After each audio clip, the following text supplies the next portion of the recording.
ও বাবা, ওই দেখো আকাশে যে কালো মেঘ ঢেকে গেছে, প্রচন্ড বিদ্যুৎ চমকাচ্ছে। এবার কি করব? তুই সরে আয়, জিনিসগুলো ভালো করে ধরে বস। আমি পাল বইছি, আর একটু গেলেই নদীর পাড়ে পৌঁছে যাব। তারপর বাবা পাল টানতে লাগলো। আমি নৌকার উপর বসে মাছের হাড়ি, জাল আর অন্যান্য জিনিসগুলো ধরে বসে আছি। ঘুমট ভাবটা কেটে ঝোড়ো হাওয়া বইতে শুরু করলো। আকাশে প্রচন্ড বিদ্যুৎ চমকাচ্ছে, সাথে শুরু হলো বৃষ্টি। যা হোক, তাড়াতাড়ি করে নদী পাড়ে পৌঁছে আমি আর বাবা নদী পাড়ে ওই বট গাছটার নিচে দাঁড়িয়ে আছি।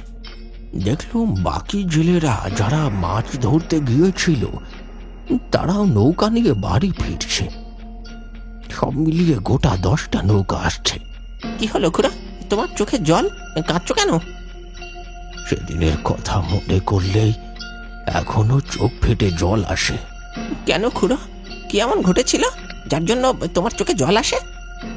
তারপর দেখলাম চারিদিক কাঁপিয়ে পরপর বজ্রাঘাত করতে শুরু করলো, যেন অকাল মরণের খেলা শুরু হলো। চোখের সামনে যারা নদীতে নৌকা নিয়ে বাড়ি ফিরছিল সবকটা নৌকাতে বজ্রাঘাত হলো। নিমিষের মধ্যে নৌকাগুলো দাউ দাউ করে জ্বলে উঠল। আর তারপর নদীর জলে নৌকাগুলো ডুবে গেল। তাদের মৃত শরীরটাও দেখতে পাওয়া গেল না। খুড়ো, বৃষ্টি থামতে কেউ জলে জাল ফেলেনি? তাহলে তো শরীরগুলো পাওয়া যেত। সে চেষ্টা করা হয়েছিল। বেশ কিছু জনের শরীর খুঁজে পাওয়া যায়, আবার বেশ কিছু জনের শরীর খুঁজে পাওয়া যায়নি। তখন থেকেই এরকম বর্ষার দিনে নদীর তলা থেকে রাত হলেই ওরা উঠে আসে, অপূর্ণ আত্মা, অতৃপ্ত খিদে নিয়ে। মাছ নয়, আত্মা খোঁজে তারা। ন্যাপা আর পল্টু থমকে দাঁড়ায়, আর তখনই বিদ্যুতের এক লম্বা রেখা ছুঁয়ে গেল তাদের পাশের গাছটাকে। গর্জে উঠল বজ্রধ্বনি, আর সেই শব্দের ফাঁক দিয়ে তারা শুনতে পেল দূর থেকে ভেসে আসছে একটা মর্মান্তিক আওয়াজ।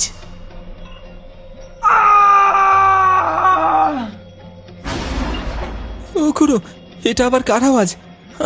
আবার কেউ মরল নাকি বজ্রাঘাত পড়ে?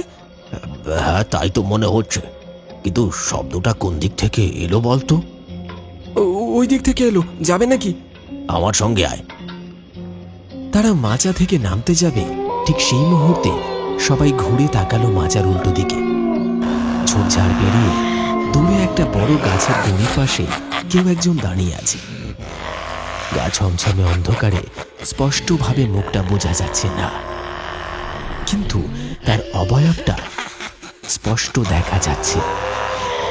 একটা লম্বাটে ছায়াময় চেহারা, দাঁড়িয়ে আছে একদম নিশ্চল, যেন এক পাথরের মূর্তি। দূরে কে একজন দাঁড়িয়ে আছে না? কিরে পল্টু, দেখতে পাচ্ছিস? হ্যাঁ গো খুড়ো, তাই তো, ওই তো কে একজন দাঁড়িয়ে আছে। দাঁড়া দাঁড়া তোরা, আমি দেখছি। এই কে ওইখানে দাঁড়িয়ে? চারিদিকে তখন থমথমে নীরবতা, শুধু ঝিঁঝি পোকার একটানা ডাক। কেউ কোনো শব্দ করছে না। তারা হা করে তাকিয়ে আছে সেই অচেনা ছায়া মূর্তির দিকে। কে হতে পারে? কেন দাঁড়িয়ে আছে ওখানে? তাদের বুকের ভেতরটায় ধক ধক করছে, যেন কোনো অজানা অশরীরী শক্তি ঠিক ওখানেই লুকিয়ে আছে।